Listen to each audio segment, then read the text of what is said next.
Hello, everyone. Good morning to all of you. Hope you will be doing great. I am Vishal Dar. On behalf of NovelVista, I would like to welcome all of you for today's webinar. And today's topic is customer experience management. And I will be today's moderator for this webinar session. We have some few more attendees adding up in this webinar, so we'll be quickly starting in next couple of minutes. Meanwhile, I would request all of you, in case I'm not audible, let me know through the chat option.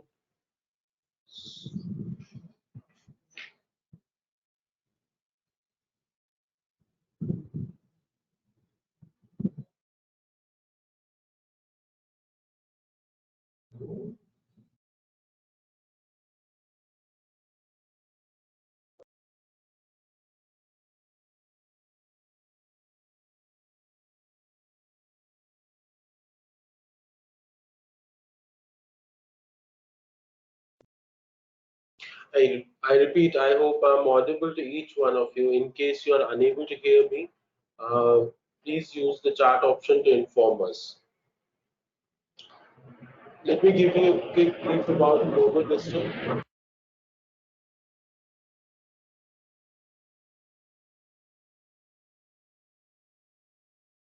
NovelVista is an accredited training organization and is an 8-year-old company. We provide trainings and certifications and have already trained more than 30,000 participants across various practices, processes, and technologies. Being one of the largest training organizations with a huge portfolio of more than 2,000 courses and a team of 300 plus trainers, and we have always believed in knowledge sharing activities. As you can see on the screen, NovelVista is an authorized training partner for various certification bodies like ITIL, Prince2, DevOps Institute, Six Sigma, various cloud. We do also do provide various cloud computing certifications like Google Cloud, Microsoft, and so on. So let me quickly introduce today's speaker, Dr. Manisha Pednekar. Dr. Manisha Pednekar works with Atos in India as a general manager. She is a certified customer experience professional from the CXPA and features on their list of who's who of customer experience professionals. She has also completed advanced design thinking from IDEO and is a visiting faculty on customer experience management and design thinking for B School students. Dr. Manisha is also a Gallup certified strengths coach and an assessor and coach for emotional intelligence from 6 Seconds. She is also a brain-based coach from the Neuro Leadership Institute in India. Manisha has conducted multiple coaching sessions for individuals and teams on creating success with strengths, appreciating diversity of talents, and being more inclusive. She uses a combination of strengths, emotional intelligence, and brain-based coaching to facilitate her coach's self-discovery process. In 2017, Dr. Manisha was on the list of top 50 most impactful quality professionals by the World Quality Congress in India. So let me quickly hand over this webinar session to Dr. Manisha. Dr. Manisha, can you hear me? Yes, Vishal, I can hear you. Can you hear me? Yes, ma'am, your voice is clear, and I would request you to take this session ahead. I'm just making you the presenter for this webinar session. Yeah.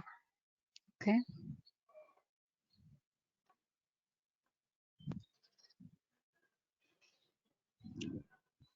So let me know if you can see my screen, Vishal.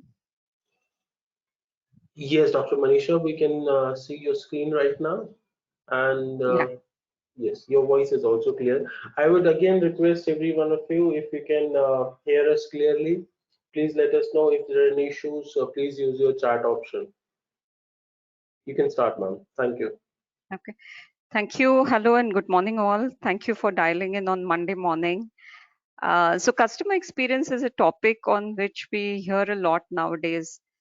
And in today's session, I'm going to speak about what is customer experience, why is it becoming so important, and what are some of the competencies organizations need to develop in today's age of the customer. Yeah.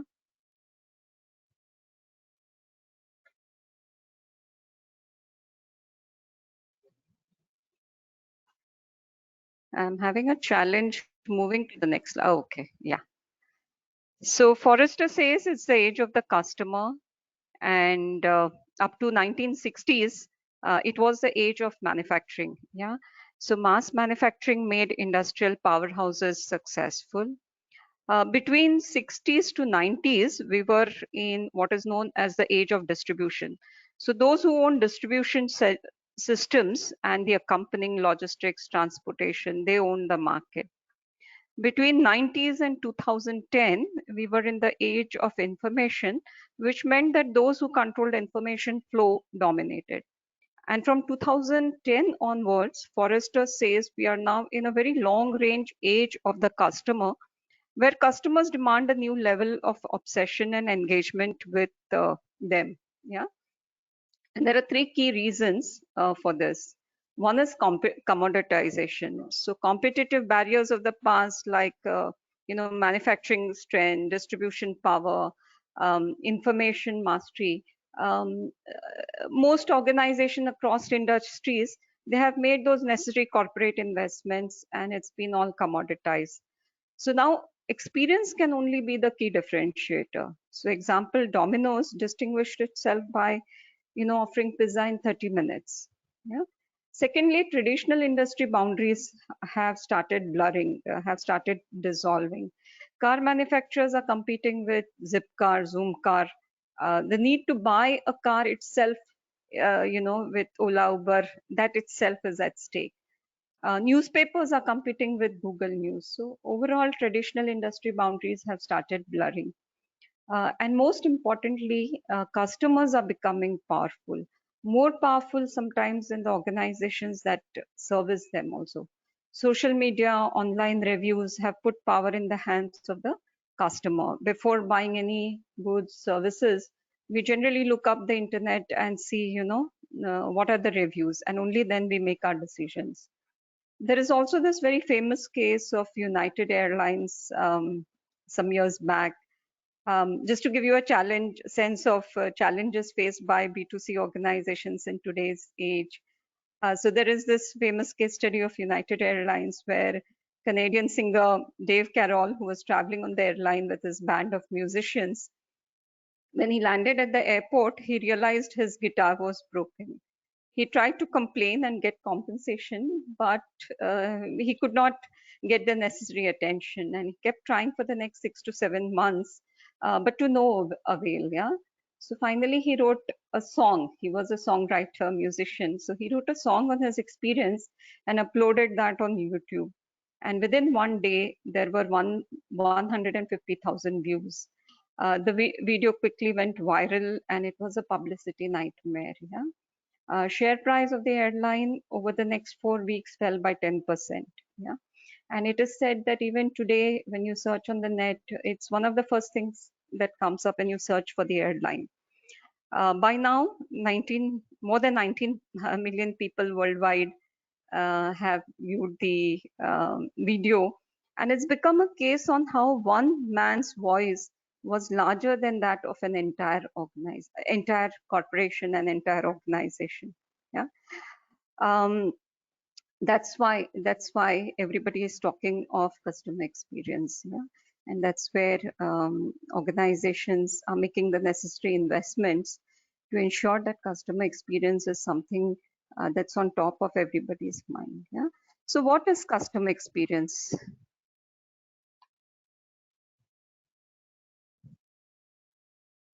Yeah. Customer experience is the perception that customers have of their interactions with the organization. And I specifically highlighted two words here: perception and interaction. Perception lies in the eyes of the beholder. It is not what we do, but rather what customers think we do. Yeah. And secondly, interactions is plural for a reason. It's not one interaction, rather multiple interactions.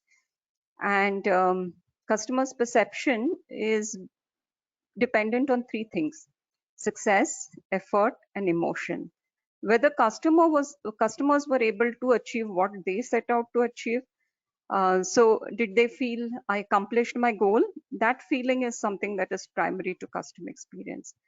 Secondly, the effort of doing business, how easy or difficult it was for them to do what they set out to do. And finally, the emotional journey, how did that interaction make them feel?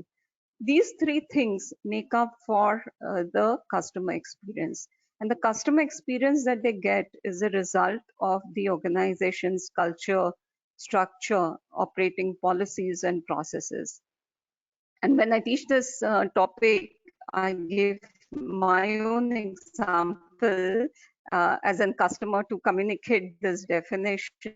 In fact, as an Indian citizen applying for the passport. So this was 15, 16 years back. And my husband was in Australia, and we as a family wanted to join him there.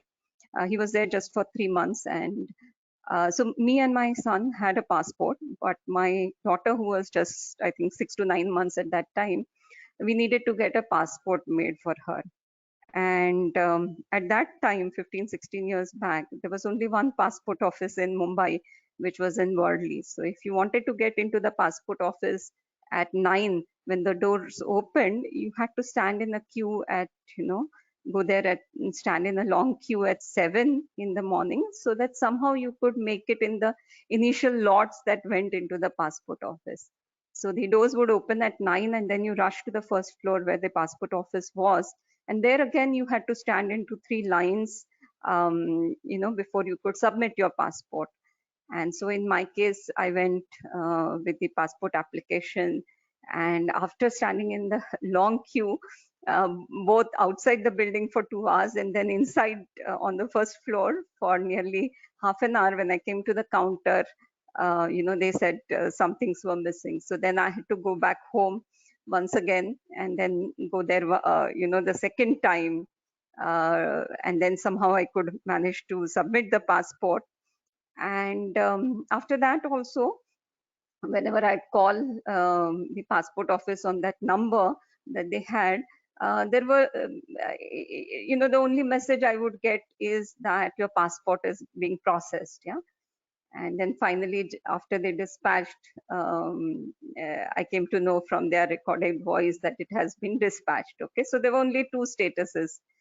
And finally, I did get the passport, but not in time to apply for the visa and take that trip. Yeah.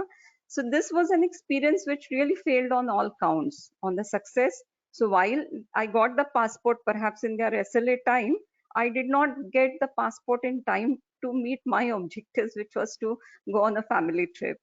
What about my effort? A lot of effort. Yeah, at least I had to go twice.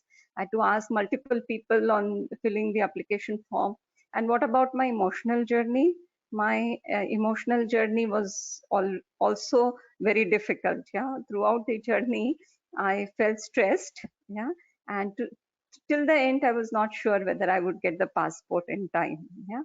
But cut to 2016, the passport process has been completely revamped. Yeah, there are now passport offices in different suburbs, and again, I had the opportunity to renew the passport for my daughter. And this time, my experience was really different. Yeah, I went to the passport website, and I saw one of the best FAQs that are there. So everything that I needed to do, every question that I had was also answered very well. And I was given a time slot to come to the passport office. When I went, I felt fully prepared because of the FAQ. My experience over there was also very good, quick, efficient. Yeah. I submitted the passport application. On the same day evening, I got a SMS saying that we have received your application. Within 2 days, I got a message saying your passport has gone for printing. And I think on the third or fourth day, I got the passport in hand. So all three aspects, success, effort, emotion, were very well taken care of, and it was a completely reimagined experience, a very nice experience, I would say. Yeah.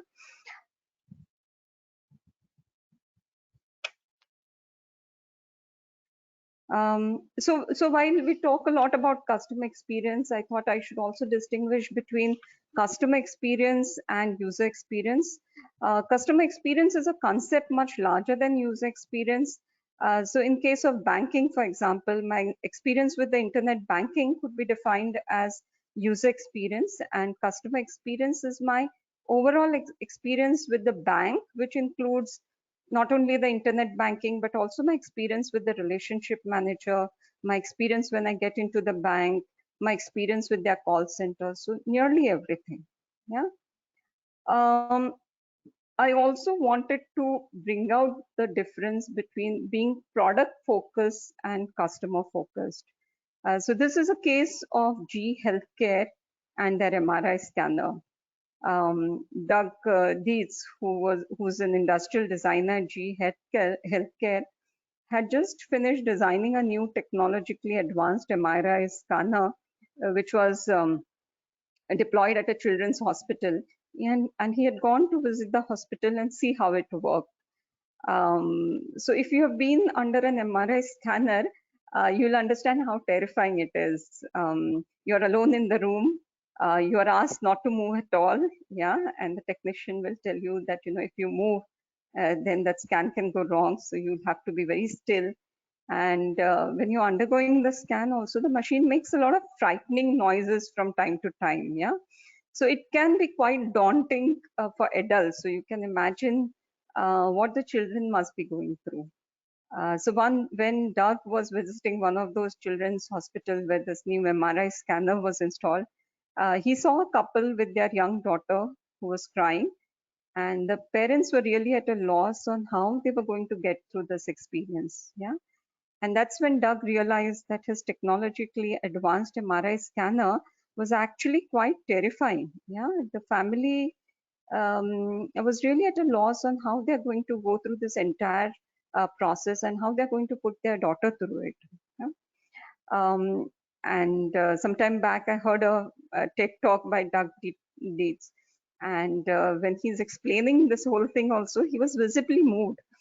And then, of course, they reinvented the entire experience of going to the MRI center. G's Adventure series turned this terrifying cold machines into an adventure themed character based stories that, that have fun characters, immersive audio and visuals, and hands on activities. So children feel more comfortable. So this is one very good example that I saw of moving from a product focus to a customer focus, keeping the customer in mind. And this innovation came to Doug Dieter when he could actually empathize with that family and the young child. So how do organizations profit from customer experience? Organizations profit from customer experience because of increased customer retention. Retention and repeat business, are amongst the most significant outcomes of customer experience. Increased wallet share. There are almost always opportunities to sell additional products and services to customers who have a good experience with you and who trust you. Yeah. Um, Reduced customer acquisition cost. So when people tell compelling, good stories about you, that helps to reduce, of course, the cost of new customer acquisition. Customers who have had great experiences with you, who know you, who trust you, are generally not that price sensitive, and that could lead to improved customer profitability. Naturally, most organizations feel a compelling need to focus on customer experience, improve their customers' experience. Having said that, it is not very easy. Yeah. And there was a study done with customer experience practitioners, solution providers, analysts, and bloggers, and they were asked what are some of the key challenges in driving customer experience. And you see, these are some of the challenges that are perceived by different sections. So one of the first thing is, of course, creating a customer first culture. Driving the culture aspect, where customer is put at the heart, is something that is going to be one of the most or biggest challenges. Employee engagement, engaging employees towards improving customer experience. Digital transformation of the business is again, one of the key challenges perceived by organizations across industries. Yeah. The most important challenge is to bring a paradigm shift in mindset, in thinking. Yeah. And develop a new kind of mindset where one is, instead of thinking inside out, how do we drive outside in thinking? And inside out thinking is when we develop our policies, processes, systems. They are designed and put in place based on our internal thinking, our intuition, and based on what works for the organization. And many organizations across industries have got used to this way of thinking. But in this new age of customer, we need to develop a new mindset, make a paradigm shift. We need to start thinking outside in. And outside in thinking means the ability to look at business from the customer's point of view and design product, processes, service based on what's important from the customer's point of view. Yeah.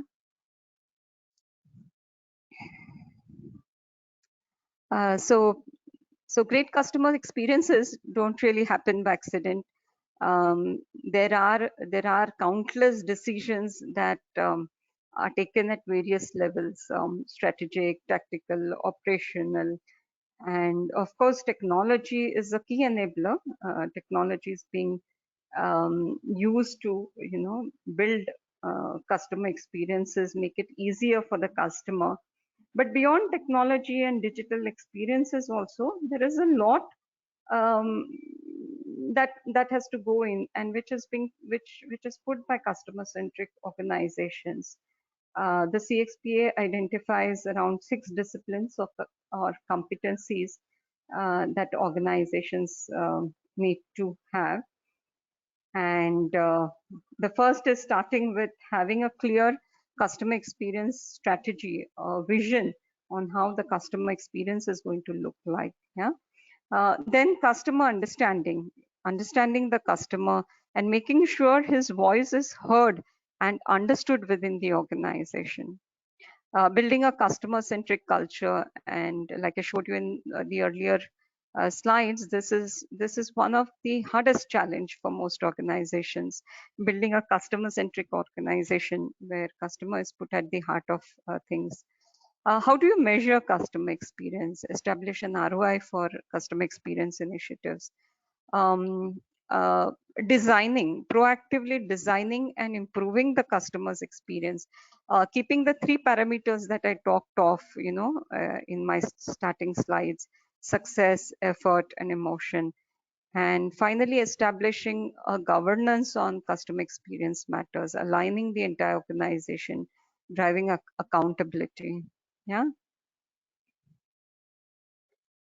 So the first discipline, customer experience strategy or vision, a clear vision and strategy which is linked to the organization's overall strategy, overall brand values, that becomes very important.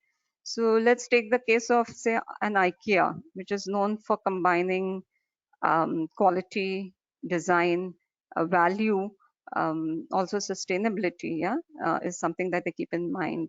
And I think their vision is to create a better everyday life for the many people. They want their, at least in the Western countries, their vision is to make it affordable even for college students. Yeah. So the entire experience is driven around that. Take the example of Starbucks or Apple, which is known to offer a differentiated experience. Okay, so you need to be very clear about the experience that you want to be able to provide to customers. Let's take the example of, say, a Taj. Yeah, The original main Taj is known for opulence and luxury. The Taj Gateway is for business class travelers, and and Ginger is for budget travelers. So having a clearly articulated vision and experience strategy is really a starting point. Ensuring that the IT strategy again is in line with your customer experience strategy. Yeah, because IT is the key enabler. How can you have IT working for you in enhancing the customer experience? That's what matters. Also, the people and learning strategy needs to be aligned to your customer experience strategy. So if you want to be able to give a creative, innovative experience for your customers, then you need to make sure your people also are trained, groomed on providing the right creative, innovative experience. So that's the strategy part. The second is customer understanding. Yeah. So understanding who are your customers or users. Yeah. What are their needs? Collecting feedback, analyzing it, drawing insights from that feedback, ensuring that it is acted upon, and most importantly, satisfactorily addressed. I was reading a research paper which says most organizations collect CSAT surveys, but taking it to completion, taking actions, driving that to completion, and innovating the customer experience based on the insight. That is something that many organizations have not yet, reached that stage. Yeah. Apart from solicited feedback, which you gather through customer satisfaction surveys, there's also a lot of unsolicited feedback, especially in the B2C space. So um, there is a lot of feedback that comes on social media, and I understand now technology is being used to collate and make sense of it. Yeah. So this is again where a lot of investment is happening. Most importantly, it is about ensuring that the voice of the customer reaches the employees. I think that's really very key. And finding ways to understand customers better, providing an understanding of their context, the context in which they are operating, to employees, so they can really understand the users, the customers, and that can help to create empathy in the minds of the employees. That's very key. So let me talk about 2 or 3 cases that I came across in the recent years. One was the case of an insurance company which offered insurance to householders on fire insurance. Yeah, it was observed that the team which responded to the clients uh, calling in requesting help because their house was gutted with fire, um, they did not seem to realize the urgency of the situation. What was done was they were made to go through that experience of what happens when the living space is gutted with fire. This kind of immersive empathy experience worked wonders for that company. Yeah. And those who responded to customers' telephone calls became acutely aware of the context of the customer. The other case that I observed was that of a digitization project, which was working with clients, which had a lot of manual records. Yeah, yeah. And so there was a day in the life of the client exercise that was conducted, where they photographed the office and the huge manual records that the client office people had to access, and the kind of challenges that they faced. And this exercise immediately created empathy and a sense of urgency for the team, which was at a distance, around what the client's context was and what they were going through and how their project was going to make a difference at the client's side to the working of the client. I recently also came across a talk by a paint company, an Indian paint company, where what they do is when they get customers calls at their call center, they actually record that, and those sound bites, they make it available on their portal, not just for the consumption of their marketing people, but people on the shop floor who could hear what the customers had to say and who could then incorporate those necessary changes in their design, in their research, when they're doing R&D, and make improvement. So making the voice of the customer heard um, by your employees, and developing that understanding of the context of customers, users is one of the key competencies that organizations will need to develop. Yeah. Um, Building a customer centric culture. So it said that if you want to deliver on customer experience, then you have to focus first on the employee experience and engaging employees. Just like in the context of customers, you build moments of truth. You need to be able to really capture and harness those moments that matter for employees. Yeah. Employee experience is key to customer experience. Building an experience for employees could mean building digital experiences so that they find it easier to get things done with the tools. Yeah. Um, Being able to provide physical choices of environment from where and how to work. It's also about promoting human experiences, personalized experiences through mentoring and coaching. And this is really one of the key areas that organizations will need to work on. Hiring for the right kind of values, keeping the customer centric culture alive with storytelling. Yeah, telling great stories of great customer experiences, how it was delivered within the organization, rituals, rewards, recognition, also internal communications to keep that spirit alive. Those are some of the best practices that organizations who want to be customer centric are trying to promote. Yeah.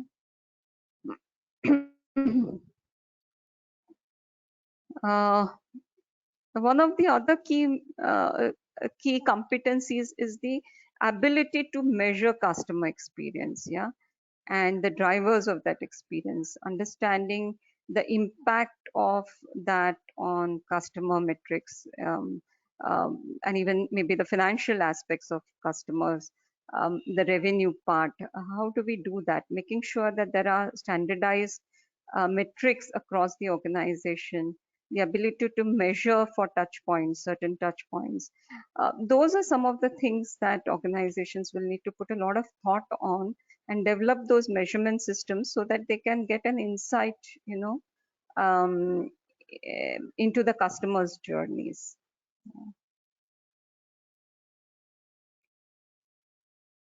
The other key aspect is governance, ensuring alignment and accountability towards customer issues, because most customer issues have complex root causes that span multiple departments, multiple functions. Aligning the entire organization towards uh, driving customer centricity and driving profitable growth. Many large organizations now appoint a chief customer officer, so as to be able to drive this um, across the organization, across multiple functions, departments. And there are also at times organizations which have a customer experience council, which has nominations from different department functions. So that's another key thing, being able to drive governance across the organization on customer related topics. Most importantly, design. Yeah, the experience you provide could be like a well orchestrated symphony, or it could appear like an hurriedly put together music jamming session.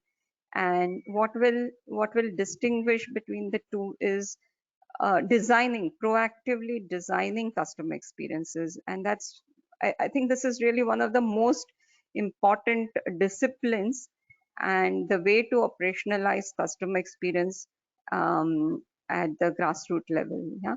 So being able to use design thinking to come up with more human-centered solutions, the use of customer journey maps to envision the journey from customer's point of view, also helping teams to see the big picture from the customer's point of view, helping the, helping the team to see from the customer's perspective, eliminate silos if any. And here I have put an example of one of our internal support projects, which is supporting project managers. You can use this journey maps not just in the context of customers and users, but also internal employees. Yeah, to think from their emotional journey perspective, thinking of what is it that we do currently, what is it that we can do additionally to offer that differentiated experience, how can we make it unique,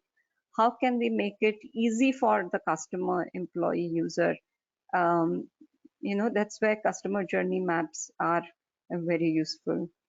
And with service design, you can extend the journey map um, and ensure that employees who are both front ending as well as at the back office, who are not visible to the customers, that can be well thought of. The environment, the supporting software, those aspects are also taken into account.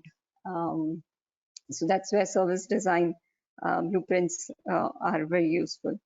The use of personas, yeah, the use of personas to characterize, say, your key prospects, customers, employees, users, and when in doubt, help make sure that employees or team members are becoming aware of the priorities of, again, your customer, your employee, your user. So the use of personas in that. So like I said, this is one of the most important disciplines or competencies to really operationalize customer experience, both for external customers as well as our internal customers and internal employees. Yeah. And lastly, I talked a lot about what competencies organizations need to develop. But what is it that each one of us can do at a personal level? So the first thing is cultivating empathy, evaluating your customer's journey. Yeah, what when they come to you, what is their purpose, what is their objective, are we meeting their objective, and how easy or difficult it is for them to work with us. Yeah, how can we take care of their emotional journey, what is their emotional state when they approach us. This is very important if you want to improve the customer's experience. Discussing customers feedback, making sure that the customer's voice is heard loud and clear, keeping his perspective, his or her perspective in mind. Finding ways to encourage people to understand customers' emotional journey, speaking about it in team meetings, encouraging people to find ways to improve that customer's emotional journey. Yeah. Think of how, like I said, think of how you can make it easy for the customer. Creating positive memories. Yeah, this is very important. How can we create positive emotions for our customers and users? Yeah, how can we reduce painful episodes, if I might say so? And you see many a times, some of these good apps, you see the more mundane or difficult part, they try to do it in the beginning, where it takes time, where it takes effort, they try to do in the beginning. And the peak, the ending is always kept very quick, easy, and memorable. Yeah. So seize moments that matter. How can we create moments that matter? The other thing to think of is service recovery. There's something called service recovery paradigm. Some of you might already be aware of it. Um, so it said that so mistakes will happen, but if you can recover quickly and in a way which is emotionally again engaging for the customer, then chances are that a customer who has had a complaint can actually become even more loyal than a normal one who hasn't experienced a problem. Yeah. So how could you do a quick service recovery? Service recovery matters. Yeah. So that's one thing. And of course, acting with purpose, ensuring that the team understands the customer's mission. So that's again a very key, acting with purpose. What I have tried to do here is I've tried to put together a couple of website links, books. If you're interested in the customer experience topic, these are some of the good books, blogs that I follow and I find them useful. You too can use this if you would like to, know more about the customer experience topic.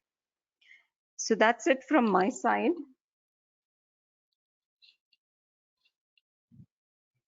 Vishal? Hello? Hello. Yes, ma'am. Yeah, can you hear me? Yes, I can hear you. Okay. All right, ma'am. Any thoughts? Can we proceed to the Q&A session wherein we can take the questions Sure. from Yeah. all the participants if they have Yeah. any?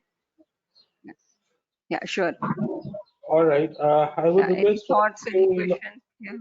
yes, in order, if you have any questions, please feel free to ask us. We'll have next 10 to 15 minutes for this Q&A session.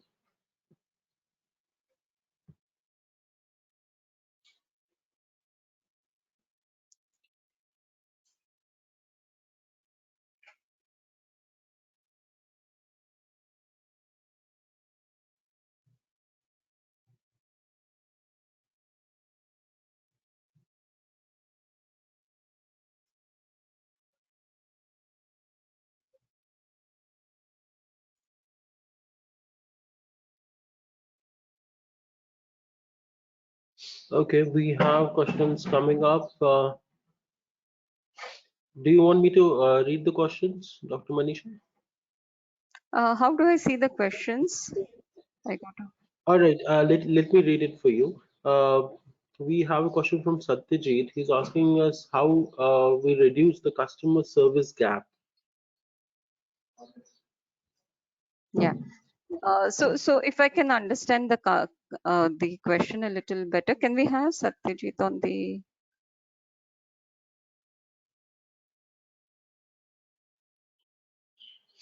Hello.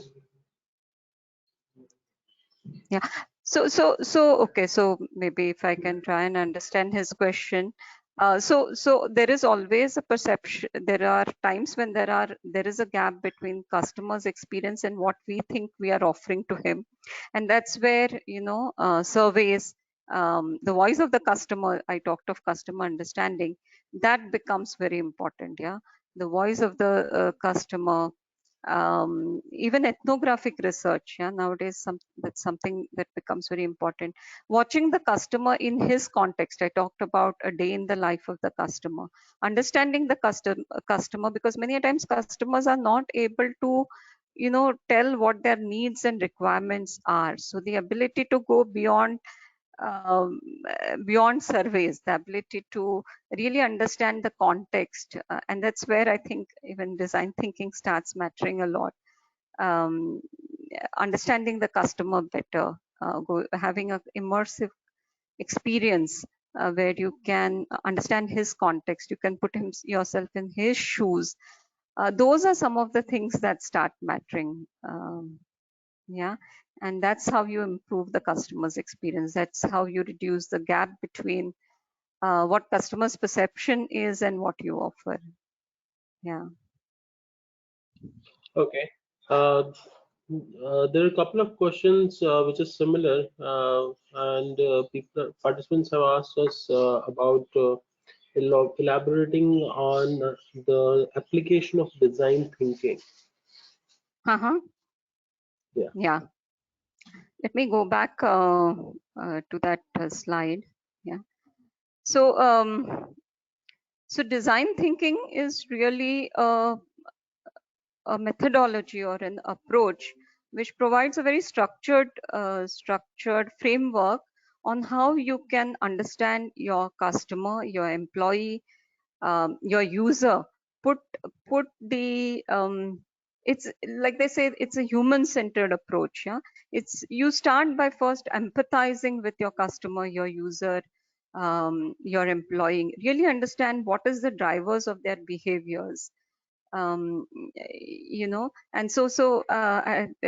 probably this slide is not very clear, but this was an example of when project managers approached our shared service center for tools. Okay, their emotional energies are quite high. There are a lot of questions in their mind with respect to, will the tool be right for my kind of work? Do I have to pay for it? Who will teach me? Who will train me? So the emotional journey is emotions are very high at this point. Yeah, we looked at, what is it that we provide at this particular time. And when the team looked at it from the eyes of the customer and his questions and his emotional journey perspective, they themselves came up with a lot of recommendations on what could be done additionally. This improvement came because they could put themselves in the shoes of their users and customers. So that's where design thinking, customer journey mapping, these tools and techniques really help to understand from the customer's perspective, the user's perspective, and then design solutions, innovative solutions which can address.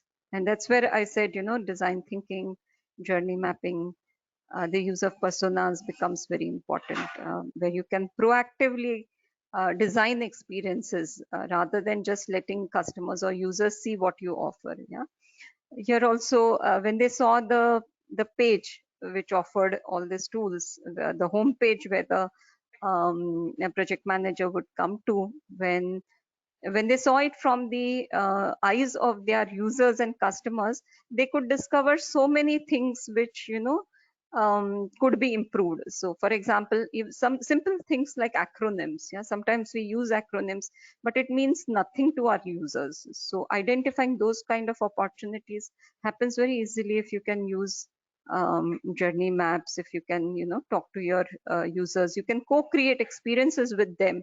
That's what helps to reduce the gap between what customers want and what you deliver. I think that's very key. Does this answer your question?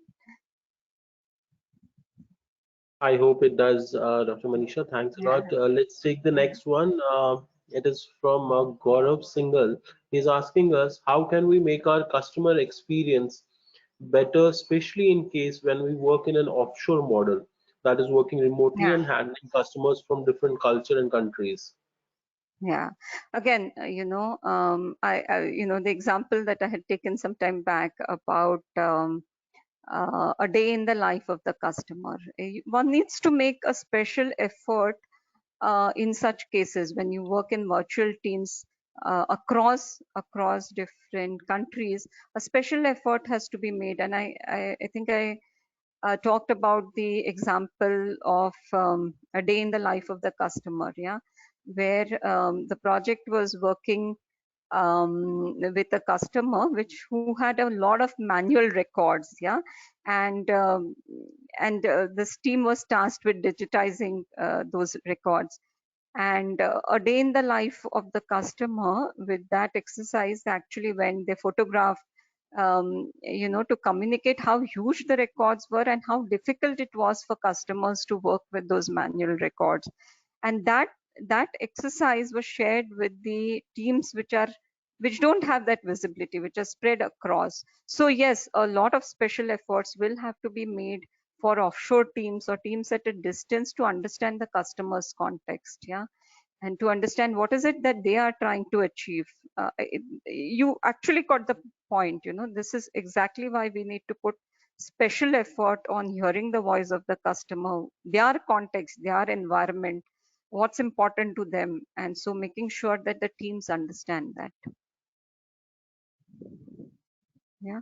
Again, Okay. customer journey Yeah. maps also are useful to develop an understanding with the teams. Yeah. All right. Let's take the next Mm. one. This one is from Mr. Saurav. He's asking us, what kind of changes in customer expectations do you expect in Mhm. the current scenario post COVID-19? Yeah.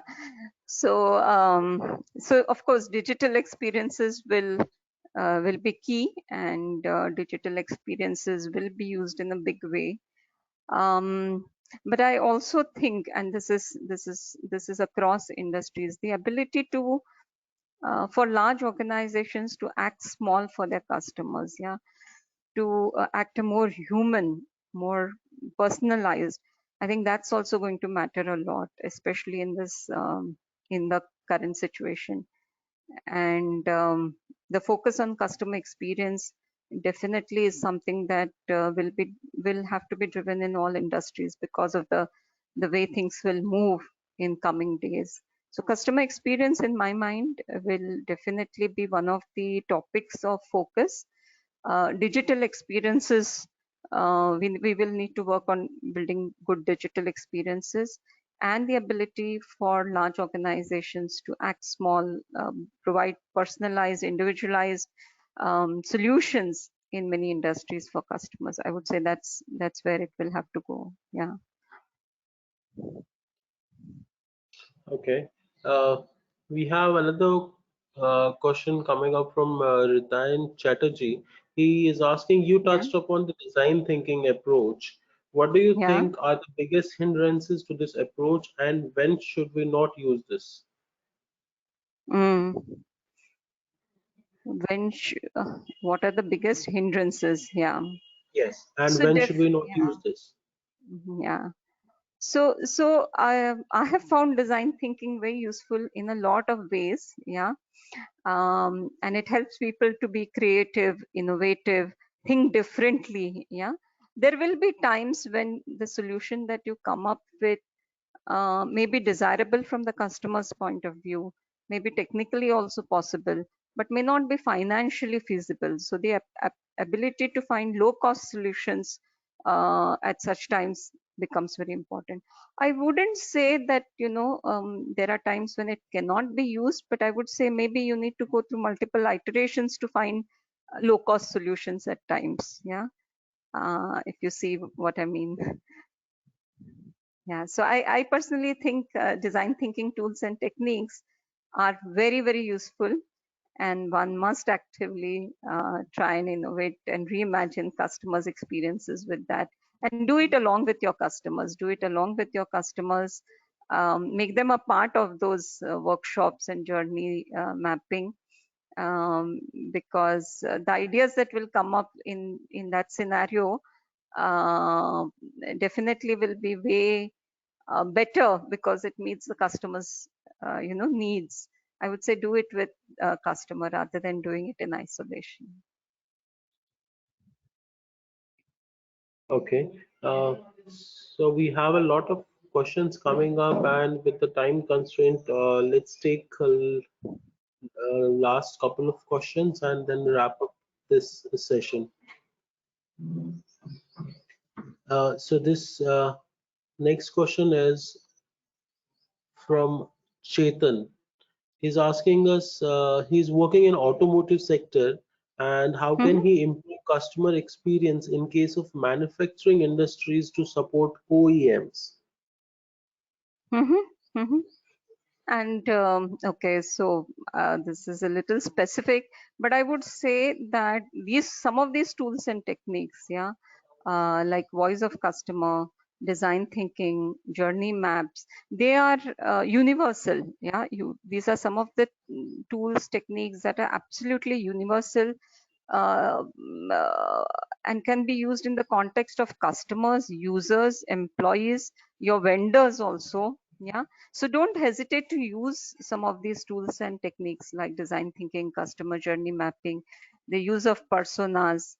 It's very difficult for me to say, in a particular situation immediately on how you can use it, but I'm very confident that you can use the same tools and techniques in any industry.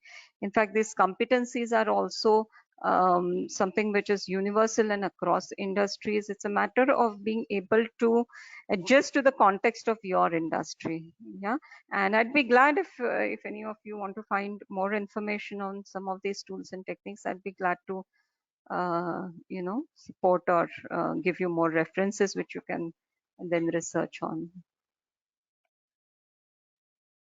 Okay. Let's take this last one, Dr. Manisha. This one is from Yeah, Ganesh. He's asking us, could yeah, you please elaborate governance part with any yeah. examples and how it has transformed different organizations by applying such techniques. Yeah. So, okay. So the governance part is really about making sure that the feedback from the customer, so your net promoter scores, your CSAT scores, the qualitative feedback that comes from the customer, the issues that are faced when managing the customer experience, yeah, that is brought to the right forum within the organization, so that you get so that you know, you get a resolution. Otherwise, what might happen is that those who front end with the customer, um, you know, they are the only ones who are fighting the battle with the customer. And the real root cause of those issues are lying somewhere else. For example, if it's a service organization, maybe you're not getting the right kind of resources to work on your teams. Or, you know, if it's a product related organization, then there is an issue with the quality of the product. And so different departments functions have to be have to be tied in. You know, the accountability has to be put at the right place. There has to be an alignment between all, so that the overall experience of the customer is managed.